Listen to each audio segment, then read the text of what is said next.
काय काय करत होते? औषध मारत तुम्ही काडी काढून घेतली का? आपण आज सय्यदपूर लाडसावंगीच्या जवळ आलेलो आहोत. हा भाग आपला फळ काडी काढायची फुगवणीच्या काळापासून आपल्या नियोजनामध्ये आहे. ताण असते आम्हाला काडी काढायला. सोबत शेतकरी आहेत सगळे. सर राम राम. मामा काय आडनाव काय तुमचं? दिलीप मारुती पडवळ. मारुतराव पडूळ, दिलीपराव पडूळ. आपलं काका? विष्णू येडोबा डावणे. थोडं मोठ्यानं बोलतो. विष्णू येडोबा डावणे. अप्पासाहेब वेडोबा डावणे. तर योगेश म्हस्के सर त्यांच्यासोबत चर्चा करतील की विश्रांतीच्या काळामध्ये काय नियोजन करायचं. यांचं सर अगोदर आपण एक व्हिडिओ घेतलेला आहे दवणे साहेबांचा, जो आपण मालाची गुणवत्ता वजन वाढवण्यासाठी ट्रीटमेंट केली होती यांच्या बागेत. आता यांचं हार्वेस्टिंग होऊन दीड महिना झाला. तर आपण आता बाग लावून एक 8-10 वर्ष झाले. हो, म्हणजे जुने बागायतदार आहे तुम्ही. तर तुम्ही वार्षिक नियोजन काय करता बागेत? आता बाग हार्वेस्टिंग झाल्यानंतर म्हणजे फळ तोडून गेल्यानंतर आपण काय नियोजन असतं बागेत? काय नाही, आपले रोटा आणणे, बस वखर आणणे, बाकी त्याच्यानंतर खत वगैरे देतो, शेणखत. कधी देता तुम्ही? पाणी सोडायच्या वेळेस.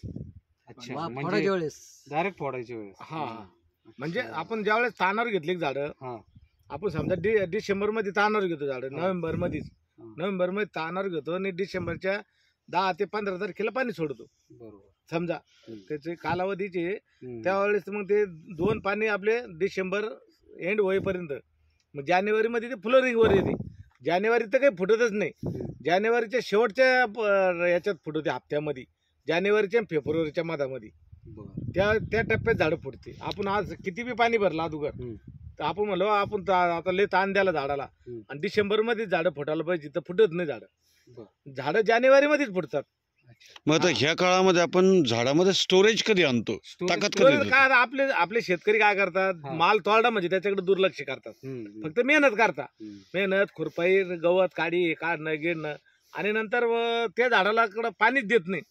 म्हणजे पाणी देत नाही, खत काहीच वगैरे नाही. ज्यावेळेस समजा आपल्याला जेवायला बसत तेव्हाच मग त्याच्यामध्ये सारं करायचं, आणि मग त्याच्यातून पुढे पाणी सोडायचं असं. म्हणजे सांगायचं म्हणजे आपल्या शेतकरी भाषेमध्ये तो आता याला हे झाड तानावर येत. आता हे कालच मला काय म्हणे, बाबा झाडाला पाणी द्यावं लागेल. मी आले 100%, कारण अजून 2 महिने जायचे म्हणलं. आणि आता तुम्ही आता जर कधी झाडाला पाणी नाही दिलं तर झाड फार कोमात चालले जातील. म्हणजे जे झाडाला फुटायच्या टायमाला जेवढं ताकद लागेल तेवढी राहत नाही, झाड मारगडून जाते ना. बरोबर. आपण विश्रांतीच्या काळातला एक व्हिडिओ बनवला होता काय करायचं. काळामध्ये आज आपण अजून चर्चा करूयात त्याच्यामध्ये योगेश सरांसोबत की आपण करायचं काय ऍक्च्युअली, ज्यांनी स्टोरेज काय करायचं. तुम्ही सांगा मला काय करायचं. आपल्याला व्हिडिओ काढायचा उद्देश तोच होता. हो ना. आपण प्रश्न त्याच्यामुळेच हे केला की आपण रेग्युलर काय नियोजन मग करणार. आता मी तर सांगितले असं नियोजन, आता आमचे सांगितलं शेतकऱ्याचे असे करतात बरं का. बरोबर. पण आता तुमची काय नियोजन आहे हे आम्हाला माहिती झालं तर मग आम्ही त्या पद्धतीने करू. आता आपण हार्वेस्टिंग केल्यानंतर सगळ्यात सुरुवातीला आपल्याला फवारणी करायची. हा, बरोबर बरोबर आहे. त्या फवारणीमध्ये आता अगोदर आपल्याला हार्वेस्टिंग झाल्यानंतर एक 2-4 दिवसामध्ये आपल्याला निरमा आणि मीठ पूर्ण झाड धुवून काढायचं. पूर्ण म्हणजे तुम्ही जर 200 लिटर फवारणीत पाणी मारत असले तर आपल्याला 300 लिटर 400 लिटर वापरायचं.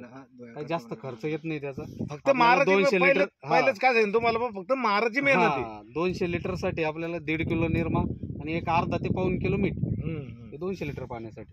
त्याने पूर्ण झाड धुवून काढायचं. म्हणजे आपलं काय होतं, पानावरची जी धूळ जे काही असेल ते फ्रेश, हा पूर्ण जो लेअर आलेला आहे ना धुळीचा, सगळं साफ निघून जाईल. आणि त्यानंतर काय होईल, हे जे पान आहे का, आपण जी नंतर जी फवारणी करणार आहे ते झाल्यानंतर 2 दिवसांनी आपल्याला एक फवारणी करायची ज्याच्यामध्ये गॅस पॉइझन राहील. म्हणजे क्लोरोसायफर सारखं फवारणीला घ्यायचं, त्यात गॅस पॉइझन आणि रसशोषक किडी दोन्हीचं पण कंट्रोल मिळतं. त्याचसोबत आपल्याला रेडोमिल सारखं बुरशीनाशक घ्यायचं, म्हणजे संयुक्त बुरशीनाशक आहे. आणि त्यानंतर एक ज्युपिटर 909 सारखा प्रोडक्ट घ्यायचा, ज्याच्यामध्ये एरंजी, करंजी, नीम वगैरे सगळे ऑइल आहे. म्हणजे आळीनाशक, कीटकनाशक, अंडीनाशक आणि बुरशीनाशक याचं कॉम्बिनेशन. आणि सोबतच मायक्रोन्यूटन द्यायचंय त्याच्यासोबत. एक कुठल्याही कंपनीचं चांगलं वापरू शकता तुम्ही फवारणीतच, जे त्याचं प्रमाण आहे. त्या पद्धतीत आपल्याला ते एकत्र सगळं करायचं आणि त्याची फवारणी घ्यायची. ती पण आपल्याला शेंड्यापासून तो खोडापर्यंत सगळं धुवून घ्यायचं. होतच एक्सपिरियन्स एसटीपी होतच ते. आपण वरून बी घेतलं खोडार काय नसतात, मारलं का तरी सनकन होऊन जातं. सगळीकडे मारून घ्यायचं. हेच झालं. याच्यानंतर आपल्या बागेत जर जास्त प्रमाणात गवत असेल, आता वापसा कंडिशनवर बाग आली, या बागेला हार्वेस्टिंग होऊन महिना दीड महिना झालेला आहे, जास्त गवत असेल तर कटर मारून घ्या. वापसा कंडिशन चांगली झाली असेल तर हलका हलका रोटा मारून घ्या. आणि त्यानंतर आपल्याला जमिनीतून खत द्यायची, रासायनिक खत द्यायचं आहे आपल्याला, ज्याच्यामध्ये 10-26-26 आपल्या झाडाच्या वयामर्यादेनुसार. आता हे झाड आहे तुमचं 8 वर्षाचे बरोबर, 8-9 वर्षाचे, म्हणजे याला 800-900 ग्राम 10-26-26, त्याच्यामध्ये सल्फर टाकायचं 100 ते 150 ग्राम आणि निमुळी खत टाकायचं 350 ते 400 ग्राम प्रति झाडाला. ते आपल्याला चौकोनी जे आपला मुळांचा कक्ष आहे झाडांचा, त्याच्यामध्ये असे चौकोनी रांगोळ करून टाकायचं. ते जर तुम्हाला जर रोट्याचं नियोजन असेल तर अगोदर खत टाकून घ्यायचं, मग हलका रोटा मारून घ्यायचा आणि पाणी चालू करायचं बागेत. लोड पाणी, हा तुम्ही लोड पाणी द्या, तुमचं ड्रीपवर सिस्टम असेल तर ड्रीपवर द्या, पण पाणी कंटिन्यू करायचं आपल्याला. आता कसं आहे, आपण आता समजा जर कधी लोड पाणी द्यायचं ठरलं तर मग त्या खताचा फायदा होईल.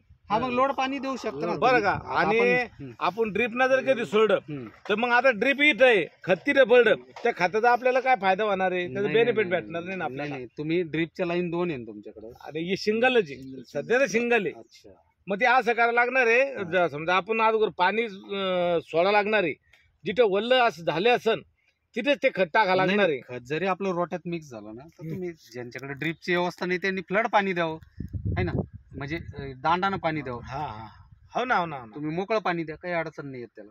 पाणी चालू ठेवायचं आपल्याला आणि पाणी नंतर दम्मादम्मानी बंद करत यायचं आपल्याला. आपल्याला तानावर सोडायच्या अगोदर स्टेजेस मध्ये त्याचं पाणी बंद करायचं. आणि याच्यासोबत आपण खतं टाकल्यानंतर एक 4 ते 5 दिवसानंतर त्याला ते खतं उचलण्यासाठी, अपटेकिंगसाठी जे ग्रोथ प्रमोटर असतात किंवा नेत्र ॲग्रिटोन गोल्ड सारखे किंवा पिकअप जादू सारखं जे आपण दिलं, जे अपटेकिंग करण्यासाठी, खतं उचलण्यासाठी आणि मुळांची कार्यक्षमता वाढवण्यासाठी, त्याला आपल्याला त्याच्यानंतर ड्रीप मधून ते सोडायचंय खतानंतर. बरं. मग आणि हा कार्यकाळ झाल्यानंतर हा. एक 10 ते 15 दिवसानंतर, हे आपल्या सगळ्या प्रोसेस झाल्यानंतर 15 ते 20 दिवसानंतर आपल्याला एक परभणी कृषी विद्यापीठाचं बायोमिक्स हे जमिनीतून प्रति एकर 4 लिटर सोडायचं आहे आणि त्याची एक फवारणी वरून घ्यायची.